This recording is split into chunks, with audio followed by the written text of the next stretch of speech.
అనే కాంట్రవర్సీ ఒకటి నడుస్తుంది. ఏంటిది?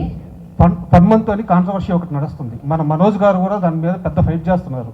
ఒక చిన్న పాపని అబ్యూజ్ చేసి, చైల్డ్ అబ్యూజ్, ట్రోలర్స్, రోస్టర్స్ అని చెప్పేసి ఫన్ మంత్ అనే ఒక ఛానల్ వాళ్ళు, మన మనోజ్ గారు కూడా దాని మీద చాలా సీరియస్గా ఫైట్ చేస్తున్నారు. అంటే మాకు తెలిసి మంచి ఫ్యామిలీ అంటే ఓన్లీ సినిమాలే కాదు, సొసైటీలో ఉన్న గుడ్ కూడా, వాళ్ళు గుడ్ కోసం ఫైట్ చేస్తారు, బ్యాడ్ని అపోజ్ చేస్తారు. సో మీ తమ్ముడు, మా హీరో మనోజ్ గారు ఇలా మంచి విషయాలు ఇంత బాగా రెస్పాండ్ అవుతున్నారు. దీని మీద మీ కామెంటు, ఇలాంటి ట్రోల్స్ని ఎలా ఆపాలి, సమాజాన్ని బ్యాడ్ చేసే వీళ్ళని ఎలా ఆపాలి, దీని మీద మీ అభిప్రాయం ఏంటి?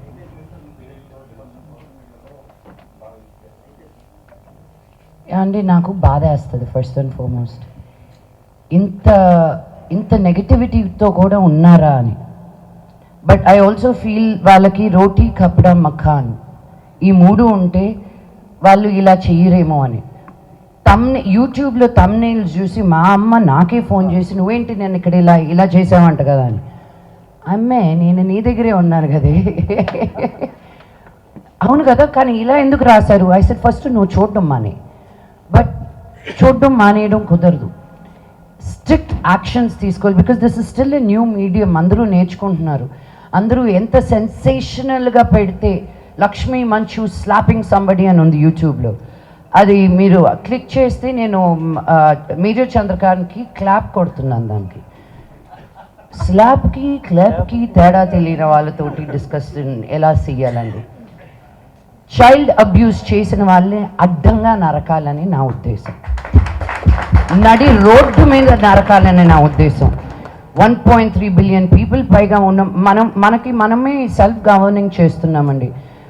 వైఫ్ ఆఫ్ రామ్ సినిమా చేసేటప్పుడు నేను పోలీసుల గురించి కనుక్కుంటా ఉంటే, తెలంగాణ వరకు మాట్లాడతాను నేను, అట్లీస్ట్ ఒక 600 and odd మనుషులకి ఒక పోలీస్ ఆఫీసర్ అంట. ఒక 6,000 మంది కానీ మనం బయటకు వెళ్తే ఏమైపోతారండి? మనం గవర్న్ చేసుకుంటూ మనం వెళ్తున్నాం ముందుకి. సో ఇలా తప్పు చేసిన వాళ్ళు ఎవరో ఒకరు ఆవును తిన్నారనో, ఎవరో ఒకరు హిజాబ్ వేసుకున్నారనో, ఎవరో ఒకరు మతాన్ని కరెక్ట్ చేస్తున్నారనో అని బాధపడమాకండి. ఒక మనిషిని మనిషిగా చూడనప్పుడే వాళ్ళని నిందించాలని నేను అంటున్నాను.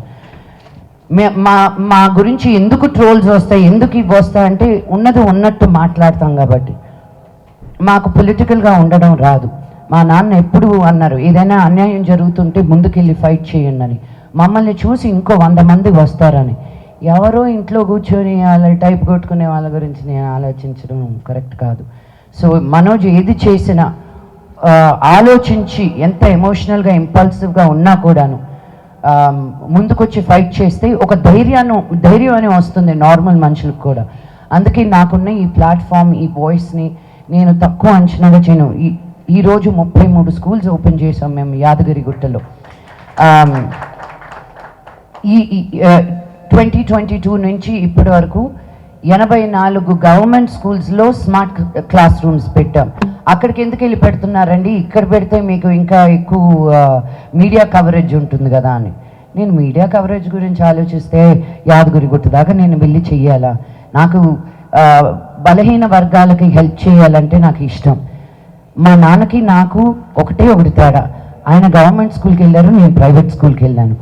ఆయన బయటకు వచ్చి ఏదో ఒకటి సాధించాలనుకో ఉండకపోతే నేను కూడా మోదుగులపాలెంలో రైతు బిడ్డగానే మిగిలిపోయేదాన్ని. అది తక్కువ అనట్లేదు నేను, కానీ అందరికీ ఒక ఆపర్చునిటీ ఉండాలి అన్న ఉద్దేశంతో నేను గవర్నమెంట్ స్కూల్ పిల్లలతోటి పనిచేస్తున్నాను.